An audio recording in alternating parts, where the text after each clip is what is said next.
இரண்டாவது கணக்குமா, ஒத்த இரு ஜாடிகளில் ஒன்றில் 6 கருப்பு மற்றும் 4 சிவப்பு நிற பந்துகள் உள்ளன. ஒரே மாதிரி தான் ஜாடி இருக்குது. அதில் ஒன்றுத்தில் 6 பிளாக்கும் இருக்குது, 6 ரெட்டு பால் இருக்குது. மற்றொரு ஜாடியில் 2 கருப்பு மற்றும் 2 சிவப்பு நிற பந்துகள் உள்ளன. சமவாய்ப்பு முறையில் ஒரு ஜாடி தேர்ந்தெடுக்கப்பட்டு அதிலிருந்து ஒரு பந்து எடுக்கப்படுகிறது.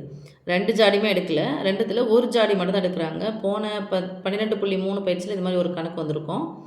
2ஆ 3ஆ தெரியல.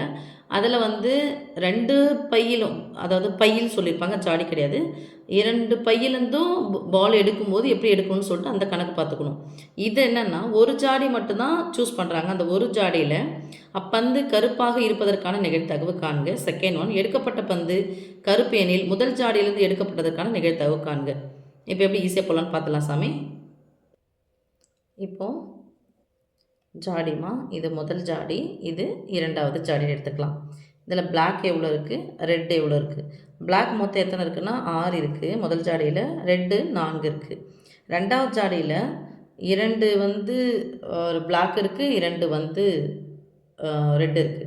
இந்த நிகழ்தகவாக சொன்னால் அது 6 சேர்த்தா 10, 10ல் 6 பால் பிளாக்கு, 10ல் 4 பால் ரெட்டு. இதில் டோட்டலாக சேர்த்தா 4, 4ல் 2 பால் பிளாக்கு, 4ல் 2 பால் ரெட்டுன்னு இருக்குது. அவங்க என்ன கேட்டிருக்காங்கன்னா, ஃபஸ்ட்டு ஒன் 2 ஜாடியிலேருந்து சூஸ் பண்ணுறாங்க. இது அப்பந்து கருப்பாக இருப்பதற்கான நிகழ்தகவு. அப்போது 2 ஜாடியிலேருந்து ஒரு ஜாடி தான் சூஸ் பண்ணுறாங்க, 2 ஜாடியுமே சூஸ் பண்ணல, 2ல் ஒரு ஜாடி. அப்போது 2ல் ஒரு ஜாடி தான் சூஸ் பண்ணுறாங்க. அதில் பிளாக் நான் முதல் ஜாடி நான் எடுத்துக்கினா 2ல் ஒரு ஜாடி 6/10 ரைட்டுமா, ப்ளஸ் ரெண்டாவது ஜாடி ஒரு வேளை சூஸ் பண்ணாங்கன்னா 1/2 இன்ட்டு 2/4.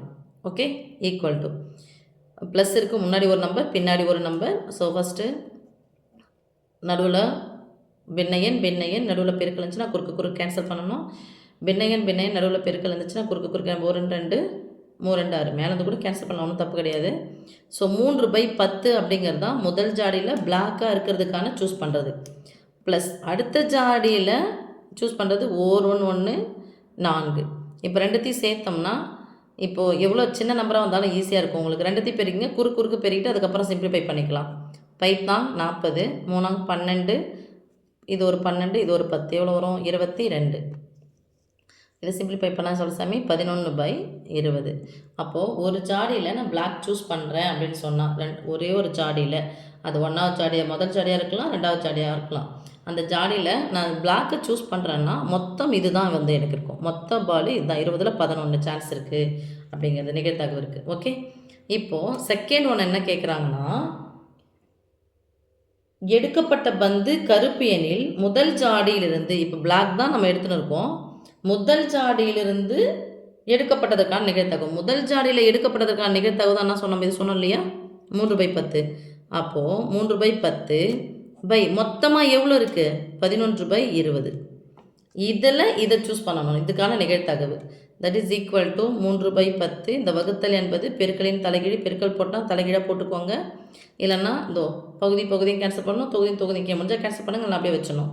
உங்களுக்கு கன்ஃபியூஸ் ஆகக்கூடாதுன்னா இந்த ஒரு 0க்கு ஒரு 10 10, 2 10 20, 3 2 6, 1 11 11, 6/11. ஓகே.